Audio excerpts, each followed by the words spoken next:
What's up, y'all? This Aunt Glizzy and this Barber Son TV. And today we got the Chief Keef story. The 300 versus Glizzy gang. It's an old memory, y'all. I'm going to take y'all back in time. This is a guy named Uncle Buckets. He was in Glizzy gang. And so, Glizzy gang got into it with Chief Keef. Chief Keef is a rapper from Chicago. At this time, Chief Keef was in his prime in his career. This probably was like, he probably been rapping 6 months. His first song was Don't Like. He was going on a tour, probably about to drop his first mixtape. One of the biggest rappers in the world at this time. Like, this is the first beginning of drill music. So he was getting into it with Glizzy gang and Uncle Buckets. So he came to this city. One day he had a tour date. He came to DC on a tour. So I told you they was getting into it. Shy and Chief Keef had diss songs going back and forth to each other. They been on the internet getting into it, going back and forth. Shy Glizzy dissed Fat Trill. Fat Trill is Chief Keef's friend. So when Fat Trill in Chicago, he linked up with Chief Keef. And when Chief Keef in DC linked up with Fat Trill, so Chief Keef came here on tour and he was linked up with Trill. They was running around the city just shooting videos. I guess turning the city up at the time. Uncle Buckets wasn't a rapper. Uncle Buckets was just there for the buckets. Like, he lived up to his name. So they had a show at nighttime. They ran around the city all day, trolling on Instagram, trolling the Glizzy gang. So Uncle Buckets and them got the drop on them. And they sat outside Love nightclub. Chief Keef had a show at Love nightclub that night. After the show, it was a tour bus parked outside. Like, biggest day, like a Chief Keef tour bus that he was on. I guess he brought his entourage with him on a tour bus. So Uncle Buckets thought, like, dang, they in a tour bus. There's no purpose of going in this show. This is the bus. They getting back in this bus. So Uncle Buckets just used this little brain like, put me in a perfect bucket situation. Check the bucket list. I was like, perfect bucket situation. Sit back and just drop buckets. Uncle Buckets just do his thing. You know what buckets do, man. He be knocking buckets over, kick the bucket, drop the bucket, all types of things he do with the bucket. So he chilling, tour bus come through, Uncle Buckets do his thing. Buckets everywhere. Boom, boom, boom, buckets everywhere. I'm talking about buckets everywhere. It's raining buckets. But Uncle Buckets ain't never know the sides of the story because Uncle Buckets just know what he did. This went down in history though, like Chief Keef know when he came to DC, Uncle Buckets dropped buckets on him. Make sure y'all get y'all Uncle Buckets t-shirt and support Uncle Buckets too, man. Uncle Buckets said, it's a new bucket nation out here. When you come to DC, we known for buckets. That's all we known for now, no man. All you rappers just know we known for buckets. That's all you getting in DC if you play with one of us. Buckets, buckets, buckets. Lots and lots of buckets off the spin move and one however you want. It can't get you, get your man. Buckets. But yeah, back to the story. So that go down in history. So now I'm just searching the internet because now I'm a blogger.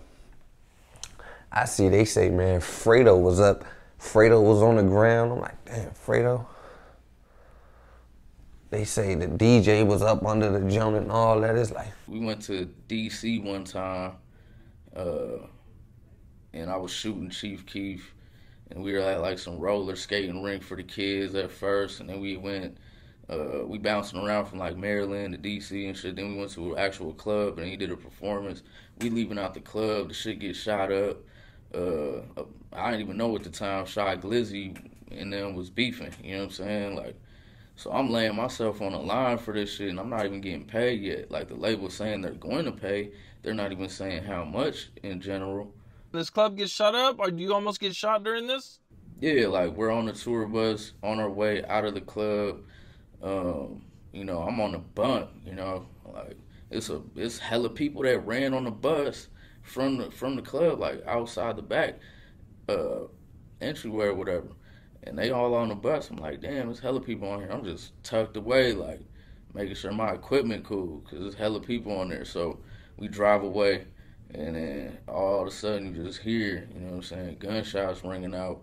You know, apparently none of the bullets actually made it through the bus, except for one. It went right over Tato. He had a little down there in the bunk. went right over his bump. And I'm like, damn, this wild as hell. Like, and they on my side where they shooting at, so could have got hit for real. Like, so it just, I mean, but when I think about it, it's like, as a journalist, essentially, that's what a camera person is, or a photographer is as a journalist.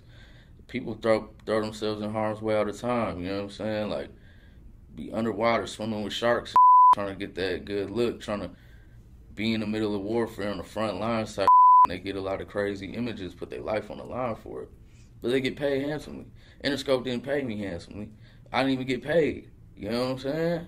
So nobody got shot on the bus, though? Nobody got hit. Nobody got hit on that bus. But that did happen. Apparently, you know. Yeah, who all was on the bus with you guys? Chief Keef was there, I take it? Yeah. You said Tato? Chief Keef, everybody. Tato, SD, Ball Out, Fredo. Everybody was on that bus, man. Everybody. Man. Blood Money, rest in peace to him, too. You know, Capo, everybody. So, it's crazy. Okay, so you guys take off, and where do you guys go from there? We take off, we go back to the hotel, and everybody just kind of like scrambling around, like trying to figure out if they can do something, but it's in a whole different city and state. We don't, you know what I'm saying? They don't really know who to go after. You in a whole different place, you know what I'm saying? So really was just stewing around for a minute, and then we just fell out, went to sleep. That's when I hopped my off that tour bus, though. Flew back to the crib. You left the tour after that? Yeah, I left that because it's like, I'm not about to die out here to do this. You know what I'm saying? Like, and y'all not paying me. You know what I'm saying? Like I need money today. I'm getting evicted from my apartment today. Like, I need something. Golly, I never heard their side to the story. So now that I hear their side, I'm like, man. So that's went down in DC history. Basically, Chief Keef came to DC and thought it was Sweetie ran into Uncle Buckets. But Uncle Buckets forgive him now, because that was a long time ago. I talked to Uncle Buckets like off the record. Uncle Buckets said he forget Chief Keef. He a Chief Keef fan. He glad it went the way it went, because he didn't want to do nothing to Chief Keef career to tarnish it or nothing. We didn't know what was going on at the time. So Uncle Buckets just spread you a message to Chief Keef. He said, man, yeah, you off the bucket list, man. Y'all good, but you already know what it is. Use your grandmama in the titty. You run the city. Uncle Buckets dropped $3 million. We ain't shout with this Glizzy. Nah, for real.